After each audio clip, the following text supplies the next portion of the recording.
Welcome to tonight's workshop. My name is Jennifer Martin with Communities and Schools. I'm the Special Programs Coordinator with the Alumni Allies Program, and this is Graduation Camp. So we want to welcome you to tonight's workshop, and we're so glad that you're here. This workshop title is What's Mental Health Have to Do with It? And I just want to start by giving you some housekeeping rules before I introduce our speakers. This workshop will be recorded so that we can share this with other students that could not attend tonight.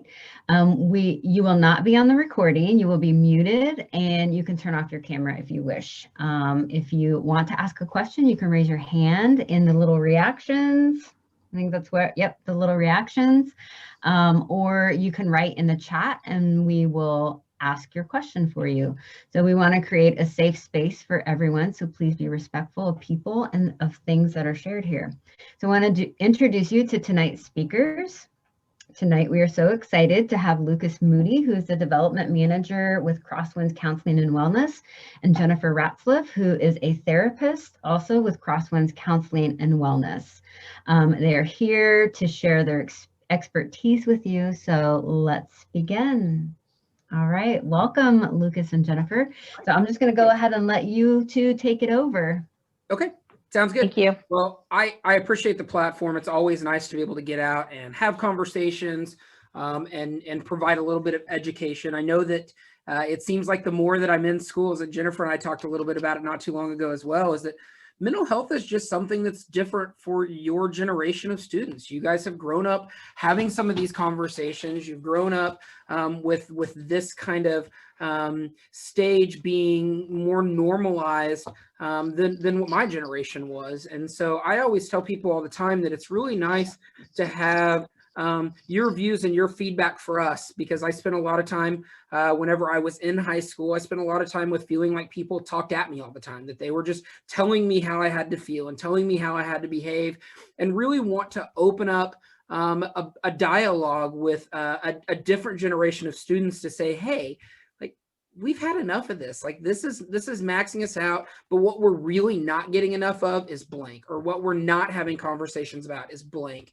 And so I was able to kind of do this presentation with several student sections at Emporia High recently. And we had some really good conversations, and it allowed us to put some information, some data in there that they said, this is kind of what we're missing. This is kind of what we're wanting. And so you guys are kind of got to be a part of that next generation of training as well. So you are, yes, this is an educational opportunity for you, we hope, but you're also a part of building the education for the future. And so your guidance in this is going to be critical to making sure that we are sharing proper things with the next generation of kids that we're training as well. A little bit of background on me. I've been at Crosswinds for just a little over a year now.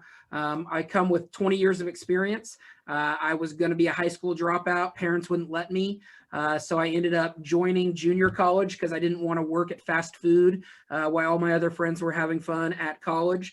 Found a passion real fast when somebody offered me a job working for a mental health center, working with youth, older youth, job placements and things like that. Ended up coming to Emporia State, got my bachelor's degree, stayed for my master's degree in counseling. And this is the first time in 20 years that I don't work frontline work with clients. I get to do what I really like doing right now, which is highlighting the people who do that job and making sure that I get to create and help build platforms for these conversations to be had so that we can highlight Jennifer and like the work that she's doing in the high schools and things like that. So I invited Jennifer to join us. I'll let her introduce herself a little more, and then we'll dive in and get started.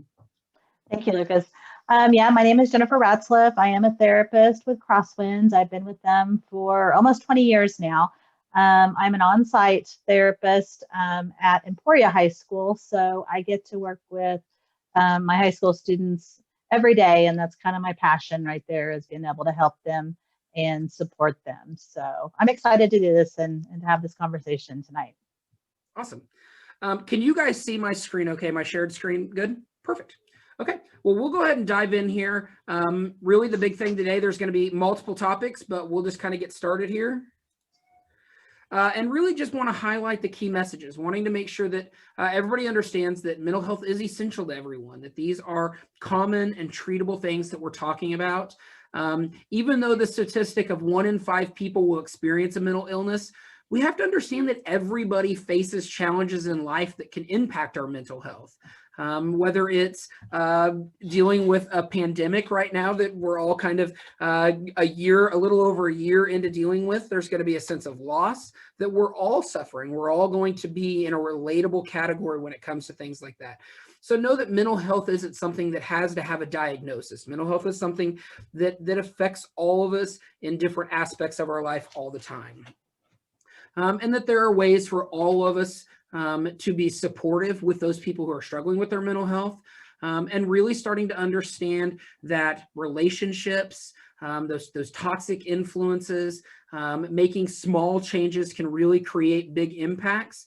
And that our lifestyle and incorporating some small tools within that can really kind of help set a trajectory and a path for us to have really good wellness for ourselves and our mental health down the road. I probably have not always done the best job with that, even though I thought I was the king of the hill when it came to my own mental health and that I was invincible.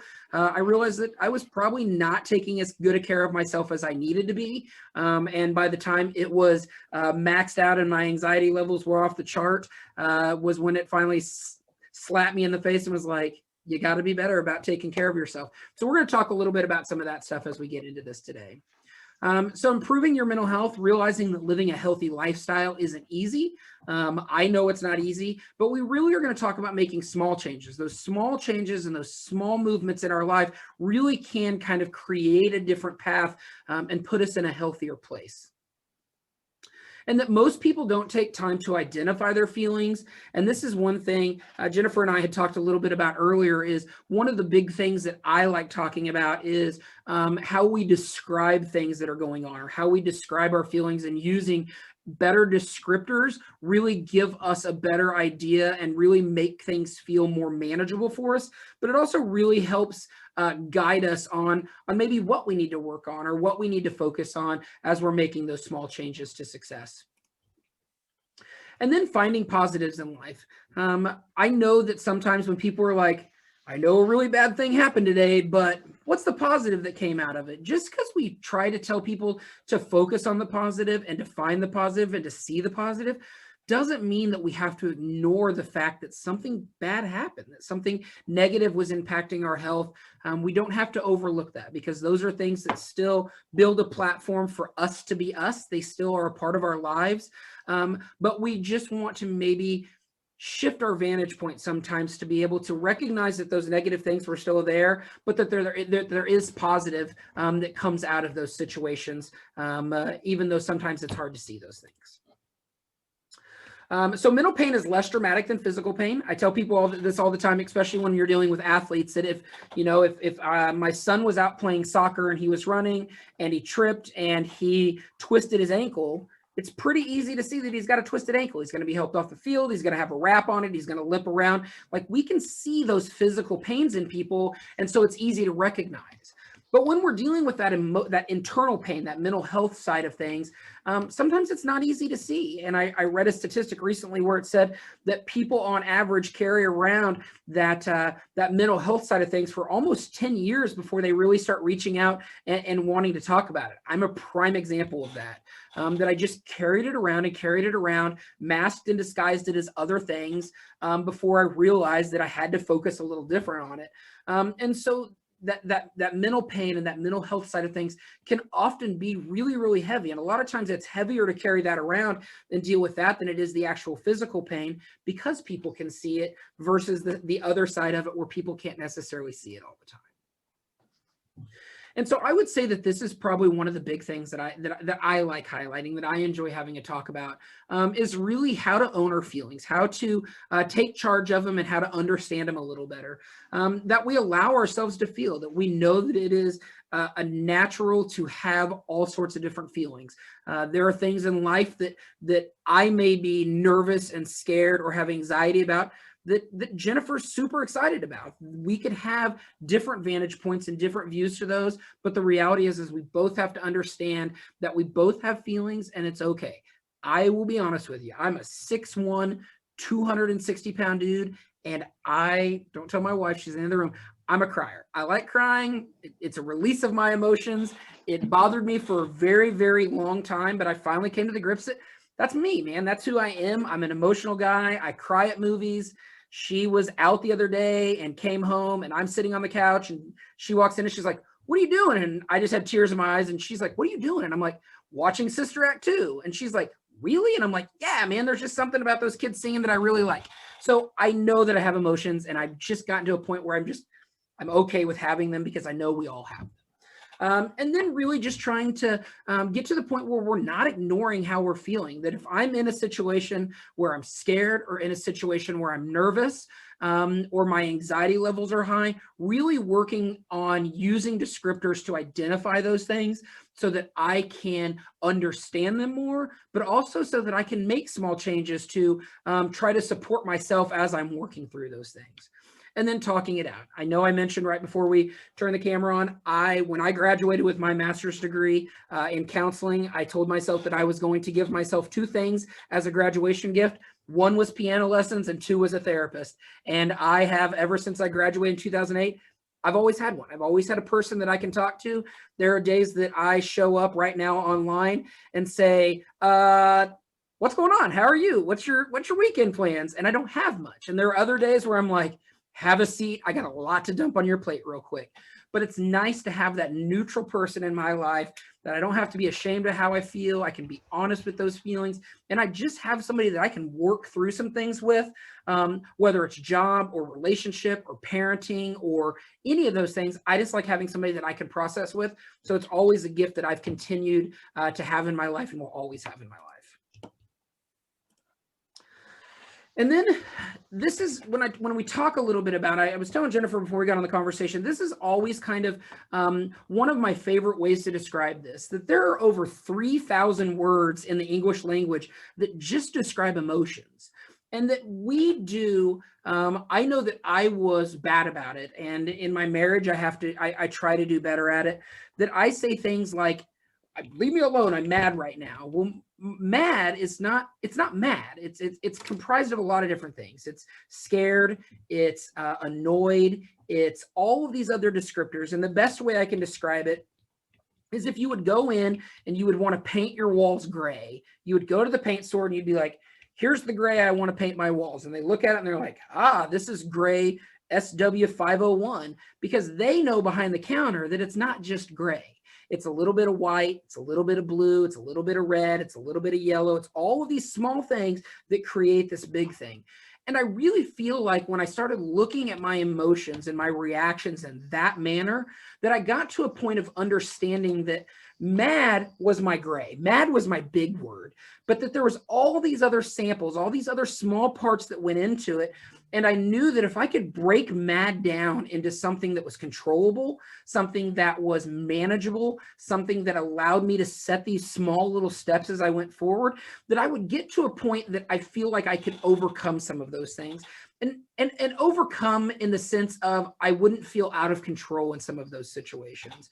And so I started trying to have better conversations, even just with me internally, of describing my feelings on a bigger level, using more words, using more descriptors that described mad, so I can do it. I do it with my son now. If he's emotional and teary-eyed over something, I'm like, what's going on? He's like, nothing, I'm just emotional right now. And I'm like, okay, tell me what emotions are right now that you're dealing with. And so we break those things down a little further, because when we break them down into something that feels manageable, then we can really start seeing a path of how we work through those things and work with them in our lives.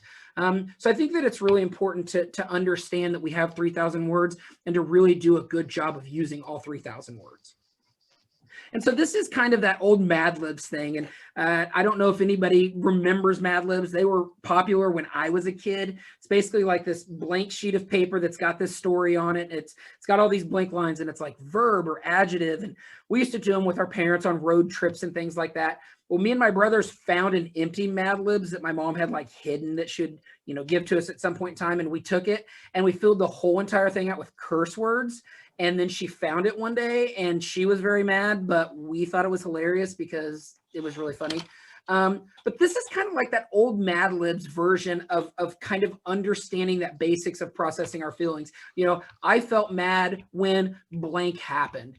But what I was really feeling was, and breaking it down into 3 different things. What was that mad? I was feeling insecure. I was feeling alone. I was feeling unheard. Whatever it was, breaking them down. It's just a nice way to kind of Mad Libs practice understanding our own emotions and our own feelings in a fairly easy concept. And then I'm going to let Jennifer talk a little bit about loss. Thank you.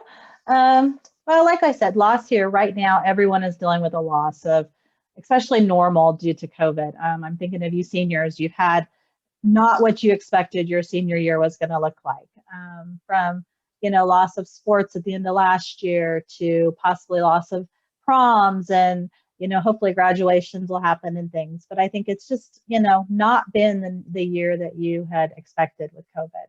So, but loss can be other things too. I want to make sure we throw that in there. It could be the loss of friendships. It could be relationships.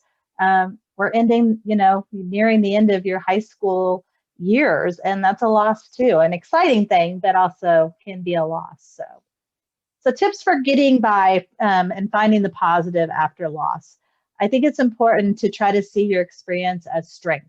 You know, when things are happening, they can be painful to go through, but you want to continue to live, you know, even without these things. And I've seen a lot of that this year, you know, even though we were losing a lot of different things, finding ways to get through it and trying to stay, you know, positive and support each other. It's been amazing. So I think it is building us up for tough situations in the future. Learning to, you know, learn from others. You're not alone. We have lots of friends and supports, and being able to lean on one another to get through loss or tragedy. It's really important to be able to, you know that whether it's face-to-face or, you know, the internet, there's lots of supports out there with communities and groups that you can talk to and just get support from. Looking for opportunity amid adversity. Sometimes loss opens new doors of opportunity. You may feel guilty or selfish at first for exploring these thoughts, but there is nothing wrong with looking for ways to improve or change your life. Learning to grow from it. And I think it's important too to remember the good times. You know, we may have had some things that didn't go as we wanted this year, but it's important to know that there are some positives that we can find. I think that being able to slow it down a little bit was something I've heard from some, you know, especially teenagers this year. Maybe having more time at home, more time with family, maybe not being super stressed with one activity after another all the time, and just being able to take a time to kind of breathe has been a good thing. But also, you know, remembering getting to spend time with others and pets and being able to have that time at home. And then also having time to do things that make you, you know, feel happy. I think that we forget that it's important to take that time to do things that bring some joy to us. So I like, you know, the slide here from Donna from Parks and Rec says, treat yourself, because it's important to do things that are good and relaxing. And we should be spending time every day to find some joy in our life. Yeah, I'm a Parks and Recs fan, so that was always my thing, is treat yourself. Every day it's important. So that's right. So, you know, looking for the good practice. I think what is the situation you're facing that makes you feel bad? Or what is a common and negative kind of thought that you struggle with? And what can we do about it? How can we reframe it into making it, you know, something positive, and being able to turn it around and see that it doesn't have to be the end of the world, that we can move forward from it if we just shift our thinking a little bit. Gratitude. You know, I tell the kids I work with that sometimes if we can just find 2 things that we're grateful today, and I don't care if it's the sun shined or I made it through the day. I think that sometimes we have to find the things that will help us to shift our thinking to be a little bit more positive. And then just remembering, you know, that, you know, it might be a bad day, but tomorrow's a new day and we can start fresh. And I think that's really important too. I agree. So one of the things that I've always known within myself, I grew up in a large family, so there was 8 of us all together. So we spanned, quite a few different grades at one point in time. Is I grew up with pretty healthy relationships with friends. My brothers had some pretty interesting friends in high school. And then college kind of changed. College kind of switched gears on a lot of us, where they might have found some stronger friendships that were a little healthier, and mine maybe started veering into some toxic relationships. And so I always felt like that this was a topic that I wish I would have had a little more understanding on. Some for myself, to say it's okay to walk away from some relationships sometimes, and really understanding that my happiness and my joy with the relationships I have, at some point kind of becomes my choice as well. And so there are certain situations in life that can trigger us, and some of the toxic things that we see in relationships that fall into that toxic category are manipulation. People who are very manipulative and making us feel bad for the things we're doing, or kind of twisting words around to get what they want. People that make you feel bad about yourself. I love my family to death, but sometimes my family was that. Sometimes my family made me feel bad for who I was and what I was. And, even though I was the oldest kid in the house, I was the biggest and the heaviest. And so I didn't play a lot of sports, but my siblings played tons of sports. Both my brothers were, 4x100 relay state track champions. And so I always kind of felt bad from them that I wasn't that athletic kid, and it caused a lot of confidence issues and a lot of things with me. And so I kind of had to get to a point where I'm like, I like me. I'm okay with me. I'm happy with who I am. There's a lot of qualities and grit that I developed over some of those negative relationships, which is part of the good thing in that negative situation that I always found. But then I had to kind of separate myself from people who made me feel bad for being who I was. And then people who were being judgmental, just judging me all the time, or even putting me in positions to feel judged, were things that I really needed to start paying attention to. Negativity. I've had those old Eeyore people in life who nothing was ever going to be good enough, and it was always going to have a bad ending, and it was always going to be the end of the world with everything. At some point in time, I realized that I just needed to surround myself with people that had better thoughts and better feelings. And it didn't mean that I didn't care for the person. It didn't mean that if something happened in their life that I wasn't going to be there for them and support them, but I didn't need that negative aspect of their views all the time, drowning me in what I'm trying to find in the positives in life. And then people that are self-centered, people who really can't view anything other than from their point of view, people who, if it's not good for them, it's not good for anybody.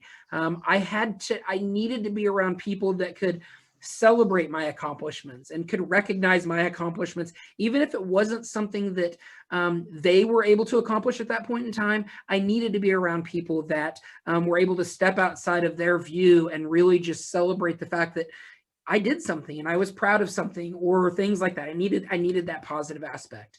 And then this next picture is my family to a T, passive aggressive. I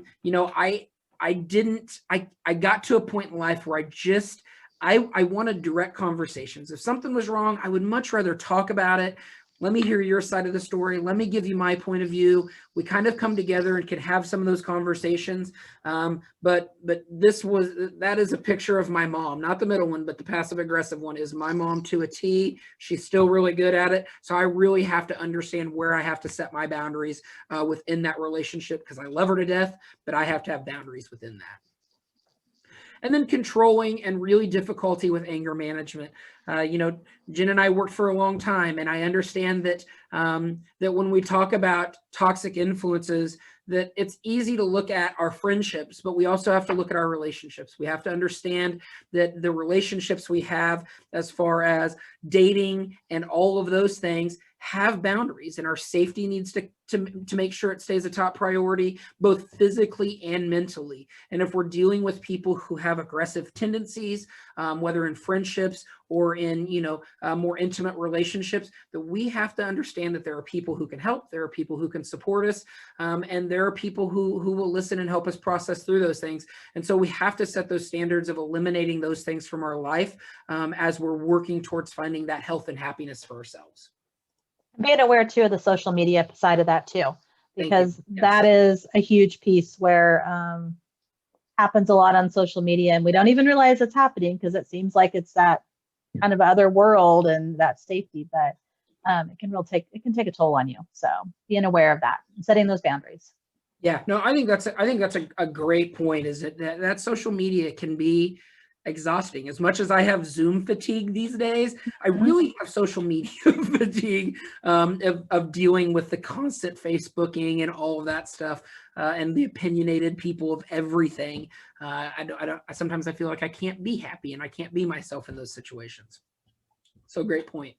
And then really understanding that there's some myths. And I kind of put a few myths up there that we've talked about, things that we hear in our line of work, that I really just want to make sure that people understand that people with mental illnesses and mental health issues are violent. It's just not true. Are there people that have mental health issues that can be violent? Sure. But mental health is not just violent behavior. Having and struggling with mental health, I'm probably the easiest going, laid back. These are hugging hands, not fighting hands. I just can't do it. And I have probably some of the worst anxiety that I've ever had in my life. And it's important for me to make sure people understand that violence and mental health do not have a direct correlation with each other. Taking a pill cures mental health problems. That if you have a mental health problem, we're going to throw some medication on the table, you're going to take it, and you're going to walk away, and everybody's going to be happy. There's a lot of mental health that's not about medication. There's a lot of mental health that's about just getting it off our chest and having somebody to talk to, and retraining the way we think, and retraining the way that we look at situations, and retraining the way that we look at ourselves, and having that positive influence in our life of somebody who can challenge us without demeaning us, and can talk to us without belittling us, and can empower us as we're working through things together, that it's not just about medication. Is there a part of mental health that deals with medication? Absolutely there is. It's one of those things that it's a tool and a resource that's available, but mental health is not something that just gets cured by throwing medication at it all the time. And then really that recovery from mental illness is impossible. I think that, I know that I will always probably deal with anxiety. Do I deal with anxiety better now than I did 2 years ago when I was maxed out at work and couldn't figure out a way to get away from the situation I was in? 100%. But I've done a lot of time of figuring out how to deal with it, coping mechanisms for it, all of those things. So recovery from mental illness is not impossible. You can have healthy lifestyles and overcome some of the things that you're dealing with, because mental health isn't always a diagnosis. Sometimes it's just a challenging event in our lives, or something traumatic that has happened that we need to kind of work our way through. And so I think that those are always good myths to make sure that we are kind of displacing from people as they think about mental health. And then really getting to the point of, we've talked about the relationships, we've talked about some of those things, is how do we create that healthy routine for ourselves? Well, one thing that we can do is we start small. You go back to that paint sample, and the further we break it down, the smaller of things it is. Those small things really do create big movements. One of the things that I told the last class when we talked about this was, I've always had confidence issues with my size, with my body, with my size. I've always struggled with that. And one of the things that I challenged myself to was to stop drinking soda. I wanted to quit drinking soda. I was an avid soda drinker, and I just wanted to stop. Well, I knew that if I just woke up the next day and was like, guess what, Luke, you're quit drinking soda, that I was probably going to struggle. But I knew that if I added something to my existing habit, and I made some swaps, and I made some changes that were small, it was going to help me. So from Pepsi every day, I said, you're going to drink Diet Pepsi. Anytime you want a Pepsi, now you're going to drink Diet Pepsi. And once I got good at drinking Diet Pepsi, I said, now that you're drinking Diet Pepsi, you're going to stop and you're just going to drink clear soda. So I drank ginger ale, and after ginger ale, it was iced tea. And after iced tea, it was water. And now I feel like that I can plan those things. I worked through it. I made myself go forward, and I haven't been a pop drinker for many years now. I always have water or iced tea, or I love the carbonated sparkling water things now, kind of help me get my fix. But I have to plan ahead for some of those things. If I'm going on a long car trip, I got to say, what am I going to put in the cooler? Because I know the minute I stop at that grocery store and walk inside, I'm going to want to buy a soda. And then I have to reward myself for small victories. So if you asked me when I quit drinking soda, I would have told you probably 3 or 4 years ago. But if you asked me the last time I had a Pepsi, I would have told you last weekend. I was outside, I was tired, I was working, I went to the store, I saw a soda, and I was like, you know what I really want right now? I want a Pepsi. And I bought a Pepsi. I came home, I dumped it in a glass full of ice, I drank it, and I enjoyed every ounce of it. But I'm not going to beat myself up over it, because I know that I have come a long ways. I know that I set goals, I achieved those goals, I started small, I made a tremendous amount of victory when it came to not being a soda drinker. But I also said, you worked your butt off for 4 years to get to this point. You worked hard today. I think that if you want a soda today, it's perfectly okay for you to have a soda today. And I did it, and I didn't beat myself up about it. When we can take any of those situations in life, like I did with soda, and we can start small, and we can create those healthy routines in ourselves, and we realize that we're people, man. We are human beings. We are going to have flexibility with ourselves, but we're also going to have confidence in ourselves that even if I slip up and have a Pepsi every once in a while, or if I worked hard and I finally just broke down and drank that soda, it doesn't make me a failure. It doesn't make me a bad person. It just means that it was part of my routine. I rewarded myself for that day. And next day I'm going to go right back to it, that I'm going to go back to my iced tea. I'm going to go back to my water. I'm going to go back to my carbonated water. We have to continue to allow ourselves grace in anything we're working through as we're creating those healthy routines. And then supporting others and how to be helpful. So this is one of the things. Jennifer, was this an area you were going to talk about? Was, but I mean, if you want me to, it doesn't matter. Go for it. Okay. Proactive, active listening. And I think this is more than just hearing what a person says, putting everything aside and giving your full attention. I say we listen best when we're using our eyes. And I think really giving full attention, putting phones away, kind of separating yourself from, if there's other stuff going around you, just to be able to really give 100% to that person. Don't compare. You might be tempted to tell them about a similar situation and how you got through it. But be careful, because this may invalidate the other person's pain and how they're feeling. They want to be able to say how they're feeling and just be about them. And then ask what you can do, just simply asking, what can I do for you? How can I help? What do you need from me right now? And it may just be that maybe I just need you to sit there with me right now and not say anything, and that's okay. Making sure you're keeping your word, say if you're going to do something that you do it, if you're going to meet them at, 5 o'clock and go for a walk, then make sure you're doing it, because they needed to be able to depend on you. Don't judge, just be supportive, put all your other opinions and everything aside and just be there as their friend. And then offer to join them. Maybe if they feel like they need to go talk to somebody else, maybe they need to go talk to the school counselor or something. Can I go with you? I think that sometimes just as a friend, just to be able to be supportive of them. And really within all that, there's a healthy boundary that also says, this may be a little bit bigger than me. This may be outside of my comfort zone of being able to help. So we have to know when situations are more serious, it's perfectly okay to reach out to somebody and say, hey, I don't know what to do here. I'm a little scared. I'm a little nervous. I think I need some help. My friend needs some help, and I don't know how to respond.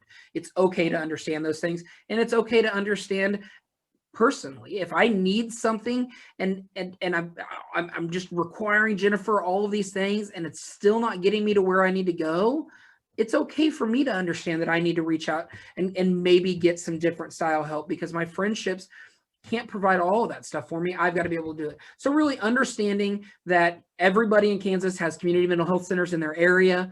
Crosswinds, for example, has a 24-hour, 7-day-a-week emergency response line. You can call that number no matter where you're at. You can call 343-2211. Somebody's going to answer the phone. They're going to be able to talk to you about resources. There's hotlines out there. The suicide hotline is getting ready to turn 988 into the 911 version for those type of situations. And so there are a lot of resources out there where people are available to help in a professional capacity, 24 hours, 7 days a week, when those emergency situations arise. So just understand that when more serious situations come up, that it is okay to reach out to the next level to get some of that guidance and help. And then really the last thing I like to do is I like to offer that practice. I tell everybody that one of the hardest things for me as an individual, and even still to this day, I feel like I'm more comfortable with it now, is to be in a situation where I see somebody else who may be struggling, or I see something that causes a little bit of alarm in me. How do I approach that person and have that conversation in a healthy manner? And so I tell people that I kind of live by this 3 rules. I live one of understanding and letting them understand that I have emotions in this too. Number 2, that I see them and that I recognize them. And number 3 is how can I help? And so this is kind of a walkthrough of how you would maybe approach a friend or a family member or something like that.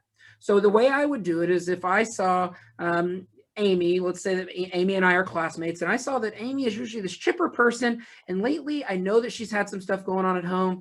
She just seems like she's very quiet, reserved, she's sitting by herself, and it's usually just not typical of what Amy is. I could walk up to Amy and be like, "Hey, Amy, I want to let you know that I'm a little nervous here because I don't want you to think that I'm judging you.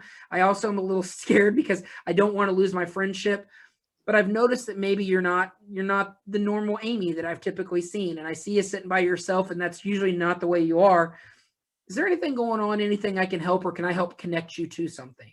When we go into a situation and let them know that we have emotions in the situation too, you're kind of helping break down that barrier of having them feel isolated and alone and maybe being the only person with emotion. So it's okay to say, "I'm a little nervous in this, and I don't want to screw things up, and I don't want to say the wrong thing, but I'm worried about you." And then when we let them know, "But I'm telling you this because I'm worried about you, or it's impacting our relationship, or I'm afraid, or I don't know what else to do, or I don't even know if anybody else has talked to you about this, and I want to make sure that I'm not assuming that other people are talking to you about this.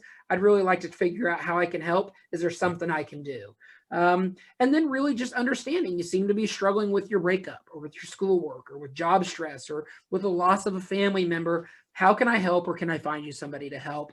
And then going back to the things that Jennifer just talked about, making sure that whenever we ask can I help, or can I connect you to somebody that helps, we are listening, we're paying attention, we're following through. If they say, "You know what, I'm just really tired of feeling like I have to sit alone every lunch period. I just want somebody to sit with me," and you say, "Hey, today's lunch, you and I, we're going to sit together," that you follow through and you go and you be there and you follow through on your commitment to that person. Or if they say, "I just feel like I need to talk to somebody, but I'm just overwhelmed right now and I don't know where to start," and you said, "Can I find somebody?" It's your job now to kind of help them reach out and locate somebody for them to have that conversation with. It's important for that follow through so that we can make sure that we're continuing that trust and that we're building that trust within them, and that we're reacting in the manner that we said we're going to react. And then lastly, we really just wanted to reintroduce ourselves. We're both from Crosswinds Counseling and Wellness. We serve the 7 counties surrounding Lyon County.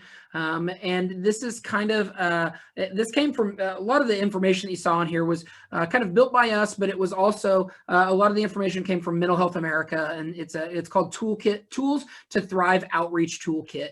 And so the whole idea about it is that we hope you got a little bit of good education on it. We really hope that within this, it's as much about education as it is about communication, that we want you guys to be able to talk to us, to talk to other people that are in this capacity of teaching this next set of students that are coming along, so that we know that we're not missing the boat, because we care about you, even if we don't know you. Just by being who you are and being the generation of kids you are, we care about you, we see you, and we want to help. And we really just want your guidance to make sure that what we're doing has a positive impact for the next set of people. And so you letting us know sometimes, even where we're failing, even if it's areas that we're struggling with that we're not doing right, those are important things for us to hear, even more so than the, hey, you're a great presenter and you're the best presenter ever. More so than that, we want to hear the areas where we're struggling so that we can fix that stuff, so that we can continue these conversations in a healthy manner for the next generation.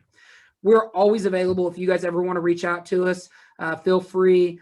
Our contact information, we'll make it available with Jennifer so that you guys can have it. And if you've got questions, give us a call, reach out, and we'll try to help however we can.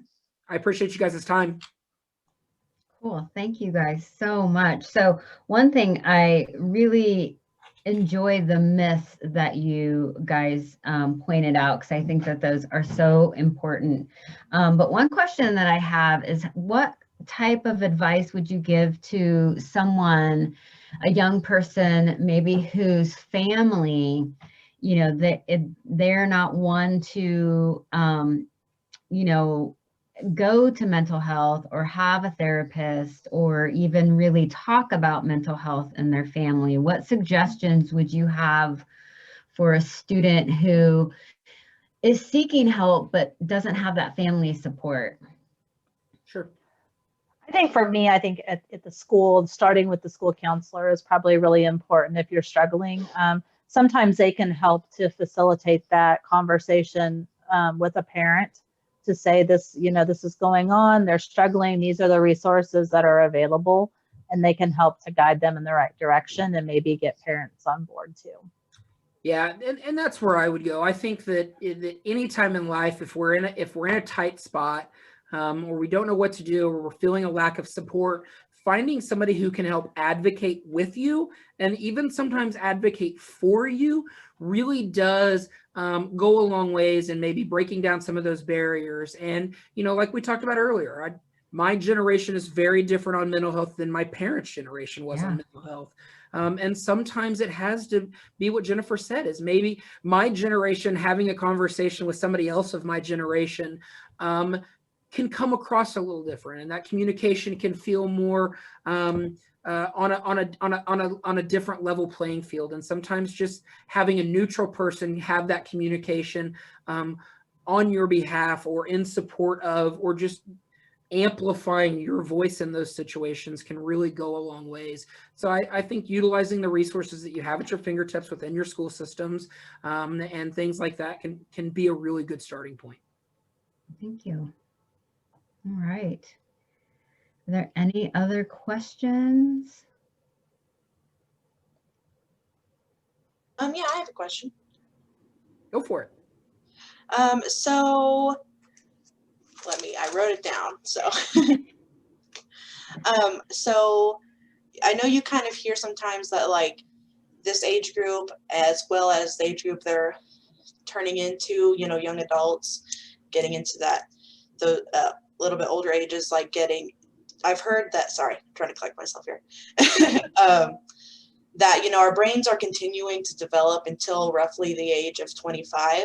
Can you kind of speak on the importance of figuring out how to do these habits and figuring out how to understand your own mental health in these developmental stages while your brain is still grabbing onto things, comparatively if you say, push it off into when you're older and maybe your brain isn't as holding on to these things? Well, I think for, a lot of these topics and even learning self-care and everything are starting at such a young age that it's becoming common knowledge, and these kids are forming habits to be able to do these things, whether they're learning journaling in school, breathing techniques, and sometimes even meditation within the classroom. And so I think as we're going through, they're learning some of that, and it kind of just becomes part of their developmental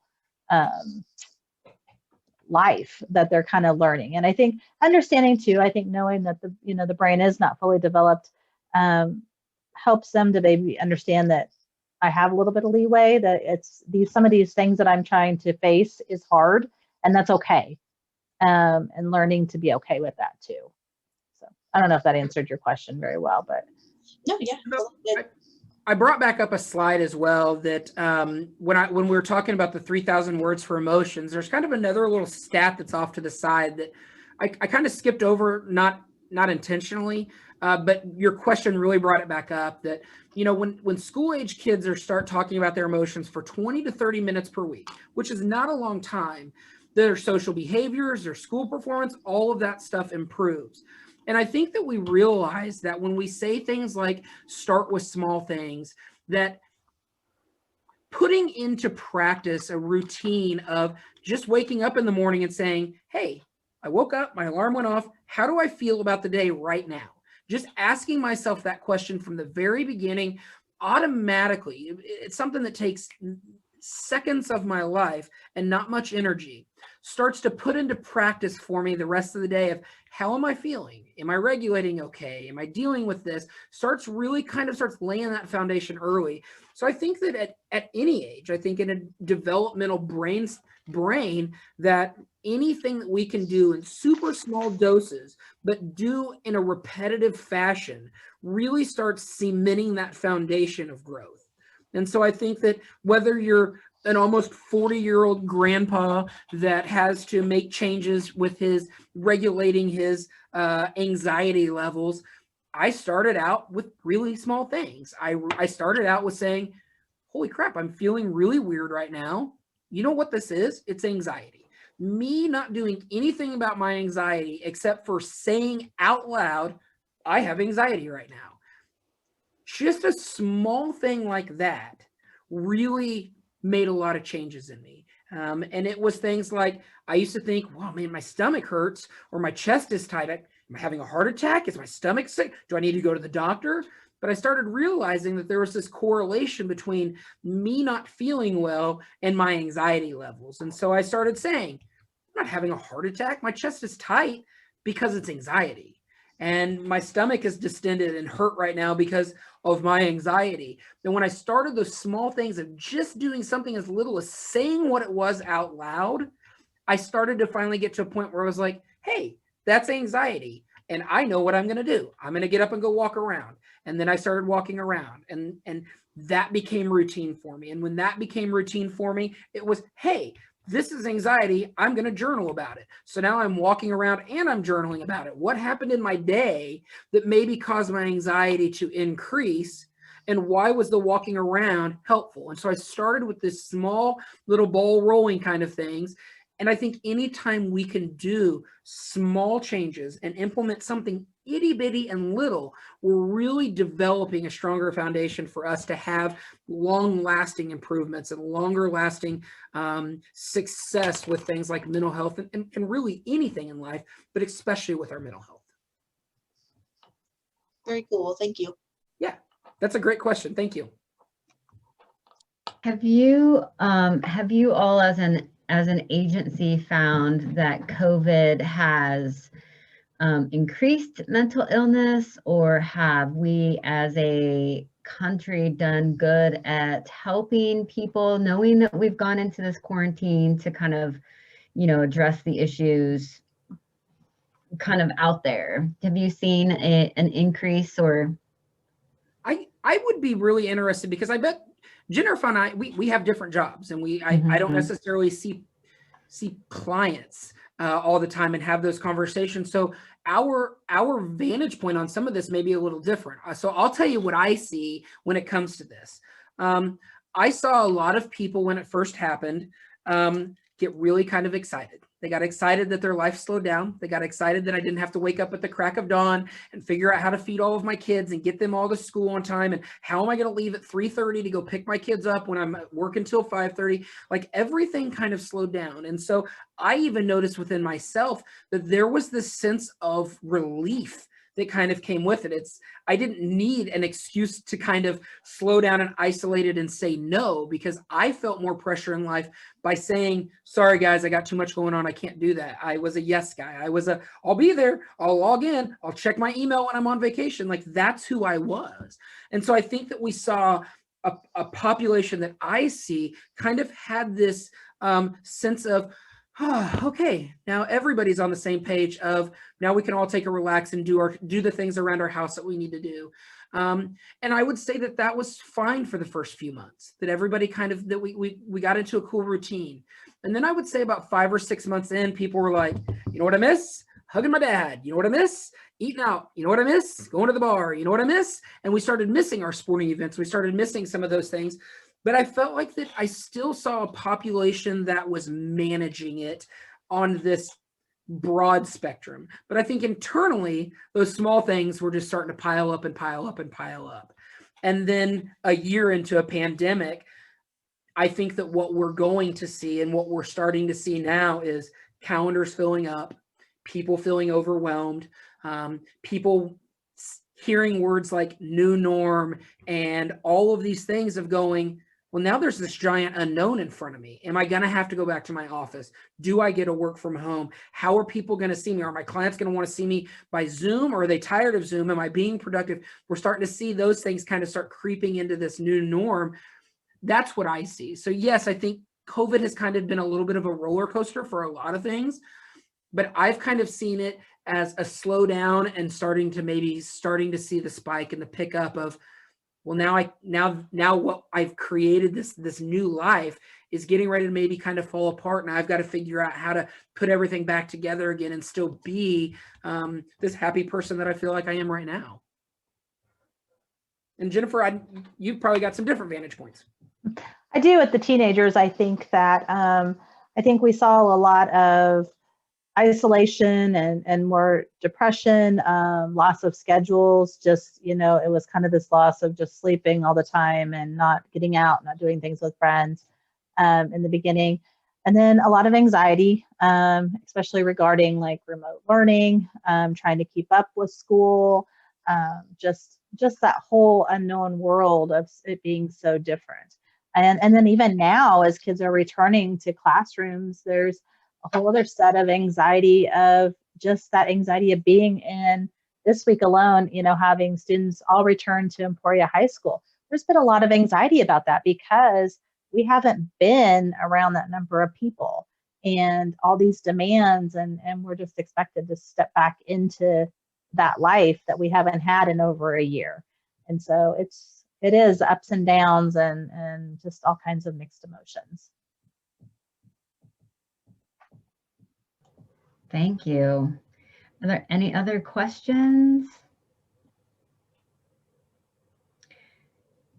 We'll make sure and put your guys' contact information for Crosswinds, since Crosswinds is an agency that's all over Kansas. And Jennifer, wishing you well as you guys go back to school, because yeah, as you said that, I can see the opposite side of having my son home, and he's very social, and it was just really straining on him. But then also you're right, like going back to school where they haven't been in that full capacity before for a whole year. Like, I didn't even think about that as a stress. Like, I know for me, it would probably be really stressful to kind of, be in that big group of people. And, we're always worried about our mask and do we have it on? Is everyone wearing it right? And, all the stresses that are coming with living with a pandemic. So. And I think there's still the underlying worry of COVID. And I think we still are worried about that. And then we're being asked to be back in the classroom and back in the school. And and that's on their mind too. I can imagine not only for students, but for staff too. So, yeah. And just to make sure that everybody understands, so we're part of a community mental health center. So community mental health centers serve the entire state of Kansas. So we have a lot of different community health centers that serve areas. Okay. So Crosswinds, our area is really Lyon County and the counties surrounding Lyon County. Okay. But all across the state, we have community mental health centers that are set up to offer this service. And I think the nice thing about community mental health centers that I'm always a fan of and always an advocate for is we provide services whether you're without your ability to pay. I mean, we have sliding scale fees, and we work with insurance and state insurance, and there's just a lot of different ways that we work with internship programs and everything to provide those services. But those those things aren't unique just to Crosswinds, that we feel like we do a great job of that, but that if anybody's outside of our service area, don't get discouraged, because you have amazing mental health centers in your area that can provide those supports for you there as well. And if you don't know who they are, use our contact information. Let us help you get set up with that information, and make sure you know the people in your area that can provide those supports to you as well. Yes, I was just going to ask you that. If somebody was in, let's say, Pittsburgh or Chanute or someplace that was watching this, maybe in some type of Western Kansas, if they could call that number and you guys would help them find the numbers that they need to find. Absolutely. So, awesome. Okay, well, thank you guys so much. I was just, checking. Okay, so thank you guys so much for this presentation. It was amazing and full of wonderful information. So we will have this available for all our students, and I can't wait to hear how they process the information and kind of take that in and see things differently as far as their mental health goes. So thank you, Jennifer and Lucas. I really appreciate you being here and participating in our first graduation camp for our seniors in communities and schools. So thank you so much. Thanks, guys. Thank you.